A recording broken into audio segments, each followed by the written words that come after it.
मायके की सबसे बड़ी ये कहानी शुरू होती है नीता निवास से, जहां चारों तरफ खुशियों का माहौल था और कारण था विपुल की शादी। विपुल नीता निवास का सबसे छोटा बेटा था, जिसके घर उसकी शादी की तैयारी चल रही थी। तभी दरवाजे पर आ पहुंचती है किरण। रुका नहीं गया यहाँ किस। अरे नहीं नहीं दीदी, ऐसी बात नहीं है। वो क्या है ना, लड़की वालों ने शादी के लिए इतनी जल्दबाजी कर दी कि हम कुछ कह भी ना सके। अरे वाह, ये भी अच्छा है। अभी तक उन्होंने अपनी बेटी यहाँ भेजी भी नहीं और तुम लोगों पर दबाव बनाने लगे। मैं न रहूं ना तो न जाने तुम लोगों का क्या होगा। माँ, तुम ना बड़ी भोली हो। ये लड़की वाले तो तुम्हें रोटी के साथ सब्जी की तरह ऐसे ही निकल जाएंगे और तुम समझ भी नहीं पाओगी। तेरी माँ को आज के जमाने की इतनी समझ कहाँ है बेटी। हम लोगों के समय में इतने दोगले लोग थे ये कहाँ। बस दाल भात खाना, प्रभु के गुण गाना। अब कोई दाल भात नहीं खाता मम्मी, सबको चाहिए पकवान। वैसे ये लहंगी किसके लिए लेकर आई हैं आप? अरे तेरी होने वाली भाभी के लिए बेटा। बहू का लहंगा तो ससुराल से ही जाता है ना।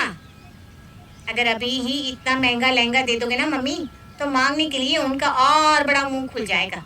और लहंगा ही इतना महंगा दोगी तो उस हिसाब से गहने भी तो महंगे चढ़ाने पड़ेंगे। अपनी जेब से ज्यादा देने की कोई जरूरत नहीं है मम्मी। फिर इस लहंगे का क्या होगा दीदी? इसकी तो पूरी पेमेंट भी हो गई है। वाह, मतलब तेरी शादी में तेरी बहन को कुछ नहीं देगा तू? अरे मजाक कर रही हूँ। ये लहंगा तू मुझे दे दे, इसके पैसे तुझे तेरे जीजाजी दे देंगी। और अपने भाई की शादी में दुल्हन से भी महंगा लहंगा पहनकर खड़ी हो जाती है किरण, और सबसे पहले होने वाली दुल्हन की माँ के पास जाकर उनसे मिलती है। वैसे तो शादी में खर्च आपको करना चाहिए था आंटी जी, पर आप लोग तो पैसे पर सांप की तरह बैठ गए थे। पर कोई बात नहीं, ऐसी शादी तो आप लोग कर भी नहीं पाते। अब मम्मी का नाम ही नीता है तो अंबानियों जैसी शादी तो करनी बनती है ना। खैर, मैं ये कहना ही थी कि आपने मिलने के लिफाफे तो तैयार किए होंगे ना? हाँ हाँ बेटा जी, पूरे 500 के किए हैं और आप लोगों के लिए 1100 के। ये तो इज्जत उतारने वाली बात हो गई आंटी जी। आप तो देख ही रही है हमारा क्लास, हर तरफ से हमने आपके पैसे बचा दिए। अब कहीं तो खर्च कर लीजिए। मम्मी को तो ज्यादा समझ नहीं है, उन्हें क्या पता दुनियादारी किस कीचड़ का नाम है। मायके में बड़ी मैं हूँ ना, इसलिए यहाँ सब कुछ मैं ही देखती हूँ। तो दूर के रिश्तेदारों के लिए आप बनाइए 1100 के लिफाफे और हम सब के लिए कम से कम 2100 के। और मेरे पति को ना लिफाफे विफाफे नहीं जमते, तो उनके लिए आप एक स्टैंडर्ड सा गिफ्ट कर दीजिएगा। और इस तरह पूरी शादी में किरण अपना दबदबा दिखाती रहती है। और फेरों का वक्त हो जाता है, और वो होता है जो किसी ने नहीं सोचा था। फेरे बस कभी भी शुरू ही होने वाले थे कि अचानक एक तरफ से जोर जोर से किसी की चीखने की आवाज आनी शुरू हो जाती है। रहने दीजिए ना जी, इस मैटर में आप मत बोलिए। अरे कैसे ना बोलेंगे किरण जी, कैसे ना बोलेंगे। क्या हो गया जीजा जी, कुछ कमी रह गई क्या खातिरदारी में? वेटर, जीजा जी के लिए ठंडा जूस लेकर आओ। इतना भाग भाग कर काम करेगी मेरी किरण, मायके में सबसे बड़ी है, उसके बाद भी कदर नहीं हो रही है इनकी। लड़की वालों ने इन्हें आए हुए मेहमानों से इंट्रोड्यूस भी नहीं करवाया, इसलिए बुलाते हैं क्या आप अपनी बेटियों को? अरे ये तो बहुत बड़ी गलती हो गई लड़की वालों से। आप बैठिए जीजा जी, नाराज मत होइए, हम सब संभालते हैं। प्रिया अभी दुल्हन बनकर अपने ससुराल आई भी नहीं थी, पर इतने हंगामे में उसके दिमाग में ये फिट हो चुका था कि उसके ससुराल में सबसे बड़ी तो उसकी ननद ही है। किसी तरह शादी संपूर्ण हो जाती है और प्रिया अपने ससुराल आ जाती है। अगली सुबह सभी के लिए नाश्ता तैयार कर प्रिया टेबल पर लगाती है। नाश्ते में राजमा तो बहुत अच्छी बात है, फिर फ्राइड राइस क्यों नहीं बनाया? वो भी बना लेती, प्याज लहसुन की चटनी भी लगा देती। कुछ गलती हो गई क्या दीदी मुझसे? तुम्हें शगुन ने बताया नहीं कि मैं राजमा नहीं खाती? वो ना मेरे ध्यान से निकल गया था दीदी, और भी चीजें खाने को आप वो खा सकती हैं। इसी चीज का मुकुल, बस इसी चीज का मुझे डर था। देख ले किस तरह मुझसे बहस कर रही है तेरी बीवी। मेरा क्या है, मैं कितने दिन रहने वाली हूँ इस घर में। मैं तो चली जाऊंगी, पर जिसका मुंह एक बार खुल गया सो खुल गया। आज मुझसे जबान लड़ा रही है, कल तुझसे लड़ाएगी। ये कहकर खाने की भरी थाली छोड़कर किरण अपने कमरे में चली जाती है। ये क्या हरकत है शुभ? प्रिया तो नहीं है इस घर में, उसे पता नहीं कि दीदी को क्या पसंद है क्या नहीं, पर तुम्हें तो इन बातों का ध्यान रखना चाहिए था। बेचारी दीदी अब भूखी रहेंगी। और हाँ प्रिया, दीदी हमारे घर में बड़ी है, तो तुम जब भी खाना बनाओ एक बार उनसे सलाह मशवरा कर लिया करना। दोपहर के वक्त दोनों बहुएं एक साथ किरण के कमरे में जाती हैं। दोपहर में किस चीज़ की सब्जी बना दूँ दीदी? हाँ, जैसे तू बनाई देगी मेरी पसंद का खाना। बनाना तो तुमको वही है ना जो तुम्हें खाना है। एक बार मैं गलती कर चुकी हूँ दीदी, अब अगर दोबारा गलती हुई ना तो आपकी जूती और मेरा सर। शगुन और प्रिया बड़ी मेहनत से अपनी बड़ी ननद की पसंद का खाना बनाती है। दोपहर के वक्त सभी टेबल पर खाने के लिए बैठे थे। अरे वाह बहू, दो दो सब्जी है, रोटी चावल, इतना कुछ बनाने की क्या जरूरत थी बहू? हाँ मम्मी, ये कहकर इन्हें और आलसी बना दो तुम। मैं अपने ससुराल में अकेले सारा काम करती हूँ। क्या तो दो दो बहू हैं, आधा काम तो ऐसे ही बच जाता है। और अब काम नहीं करेगी तो कब करेगी तुम्हारी उम्र में? और तुम दोनों को अकल नहीं है कि काम से बचने का ड्रामा करती हो। मैंने 2 सब्जी बोली तो ये नहीं सोचा कि साथ में चटनी भी बना दूँ। कम से कम 4 सब्जी तो परोसनी चाहिए। अच्छा हुआ मैंने इन्हें नहीं बुलाया, वरना बेकार में मेरे मायके की इंसल्ट हो जाती। 4 सब्जी बेटा? अभी से 4 सब्जी बनाने की आदत रहेगी ना मम्मी, तो आगे नाना करते हुए भी 2 सब्जी तो ये बना ही देगी। बात तो बिल्कुल सही कही बेटा, ये तो मैंने सोचा ही नहीं था। तुम दोनों सुन रही हो ना अपनी भाभी की बात? ये इस घर की बड़ी है, जो कहती है तुम दोनों के अच्छे के लिए कहती है। इसकी बात माना करो। अब नीता से ज्यादा किरण नीता की बहुओं की सास हो गई थी। 24 घंटे अपनी भाभीयों को परेशान करना, उनके काम में नजर रखना, यही तो काम था किरण का। इसी तरह 15 दिन बीत जाते हैं और एक सुबह साड़ी पहनने वाली प्रिया सूट पहनकर अपने कमरे से बाहर आती है, जिसे देखकर किरण बड़ी बड़ी आंखें कर लेती है। ये सब क्या है माँ? तुमने प्रिया को अभी ही सूट पहनने की इजाजत दे दी, कम से कम साल भर तो रुकती। अरे पर बहू ने तो मुझसे इजाजत ही नहीं ली। बेटा तू ना ठीक कहती थी, इन बहुओं को कंट्रोल में नहीं रखा तो ये सर पर चढ़कर नाचने लगेगी। अब तू ही संभाल इसे। 6 महीने साल भर रुक जाती तो कोई पहाड़ टूट पड़ता क्या? यही होता है माँ छोटे घर की लड़कियों को अपने घर में लाने से। पैसे देखकर ना बौखला गई है ये। नहीं दीदी, आप गलत समझ रही हैं। वो कल मैंने एक साथ अपने सारे कपड़े धोने के लिए डाल दिए थे। रात को इतनी तेज बारिश हुई कि सारी साड़ियाँ भीगी रह गई, इसीलिए मुझे मजबूरन ये सूट पहनना पड़ा। ये बहाने ना मेरे सामने काम नहीं आएंगे प्रिया। मैं कोई 2 साल की बच्ची नहीं हूँ, अपने मायके की सबसे बड़ी हूँ। तुम्हारी साड़ी सूखी नहीं थी तो प्यारी जेठानी की साड़ी मांग ली होती तुमने। माँ भी तो साड़ियाँ पहनती हैं। पर मेरे ब्लाउज का साइज और बाकियों का ब्लाउज का साइज अलग है ना दीदी, इसीलिए नहीं ली। मैंने शोभा भाभी की ब्लाउज ट्राई की थी। अब मुझसे बहस करने की कोई जरूरत नहीं है, सीधा अपने कमरे में जाओ। जब तुम्हारी साड़ी ब्लाउज सूख जाए तो उसे पहनकर ही बाहर आना, तब तक बाहर आने की कोई जरूरत नहीं है। और हाँ सकुन, ये क्या है? हाँ, ये क्या है? तुमने अपना शरीर ढकना छोड़ दिया। सारी गलती मम्मी की है जो तुम लोगों को इतनी छूट दे रखी है।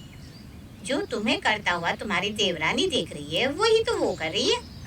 कम से कम जब तक जिस घर में मैं हूँ तुम दोनों का सर ढका होना चाहिए। प्रिया ने भी हद ही कर दी। जब देखो कोई ना कोई गलती कर घर का सारा माहौल बिगाड़ देती है। प्रिया को क्यों दोष दे रहा है? वो तो अपनी जेठानी को जो करता देख रही है वही कर रही है। मुझे तो अब काम से घर आने का मन ही नहीं करता। जब घर आओ कोई ना कोई बात पर बहस होती रहती है यहाँ। किरण अपनी भाभीयों के लिए एक डिक्टेटर के बराबर हो गई थी। वो दिन भर अपनी दोनों भाभीयों से घर का सारा काम करवाती और जब भी उनके मायके जाने की बात आती, अरे क्यों जाना है मायके? यहाँ प्यार नहीं मिल रहा है क्या? हैं? मुकुल, क्या कमी रह गई बता। अरे पता नहीं दीदी, अब और क्या चाहिए इसे। देख रही हो तुम कैसे आजकल तुम्हारा पति खींचा खींचा रहता है। अपना रिश्ता संभालने की सोचो, ना कि मायके जाने की। एक रोज प्रिया छत पर कपड़े सुखा रही थी। उफ, ये गर्मी, ऊपर से ये सर ढकना, दिमाग खराब हो गया है। किसी को कुछ कह भी नहीं सकती, सब तो दीदी की ही मानेंगे। अभी तो गर्मी आई भी नहीं, फिर भी पल्ले के कारण गले पर घमौरी हो गई है।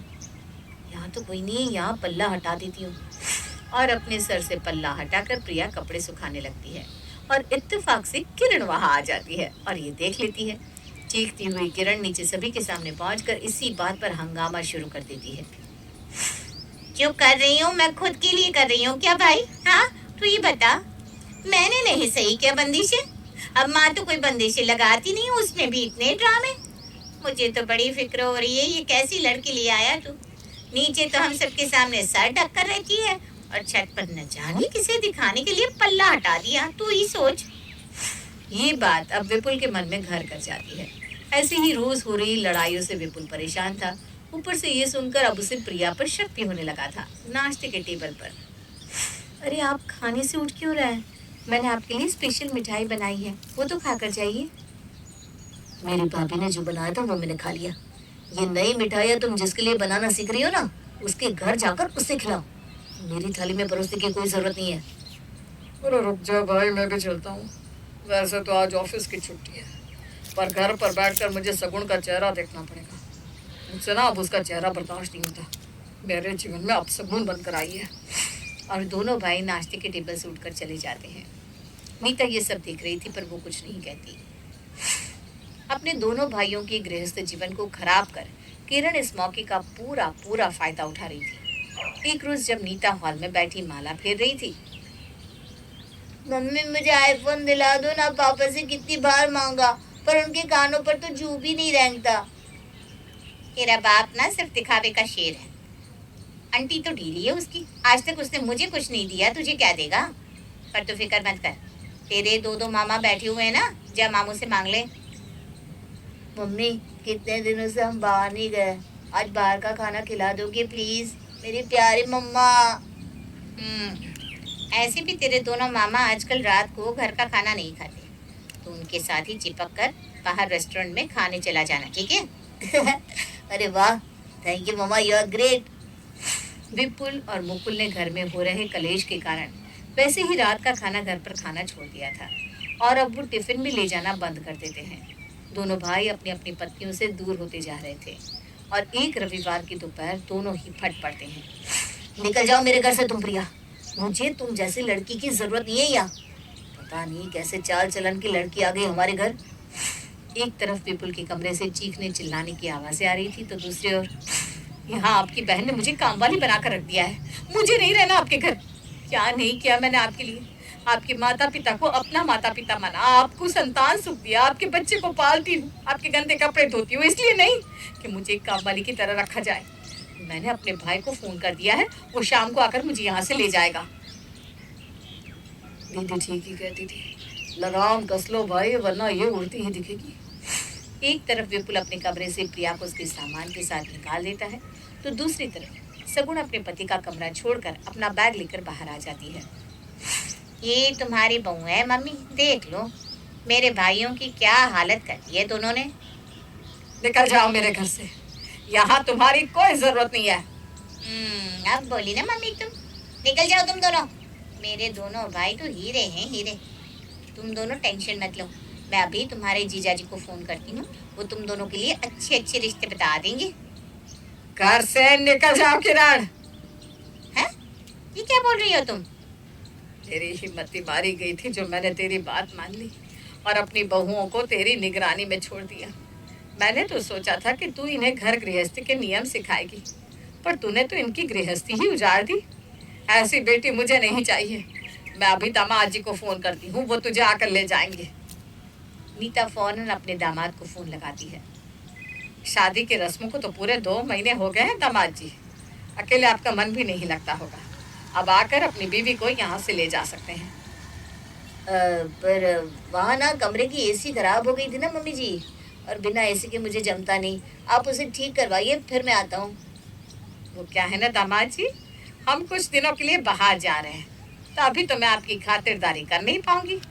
आपको इस बार अपनी बीवी को घर के दरवाजे से ले जाना होगा। ये क्या बात हुई मम्मी जी, किरण आपके घर की बड़ी है और इसके साथ ऐसा व्यवहार, आप उसे इस तरह विदा करेंगी? बड़ी भी है उतनी नालायक भी है। ऐसी बेटी मुझे अपने घर नहीं चाहिए जो मेरी बहुओं की दुश्मन बन जाए। किरण के कमरे में जाकर नीता उसका बैग पैक कर देती है और हॉल में 2 बैग के साथ एक तीसरा बैग भी ऐड हो जाता है।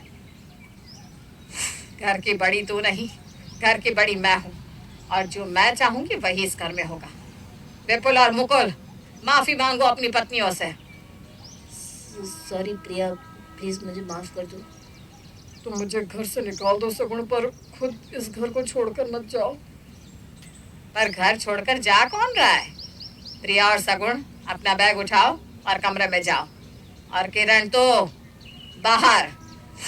और जैसे ही नीता अपनी बहू के लिए खड़ी होती है, किरण को सीधा अपने ससुराल का रास्ता दिखना पड़ता है और नीता निवास पहले से भी ज्यादा खुशहाल हो जाता है।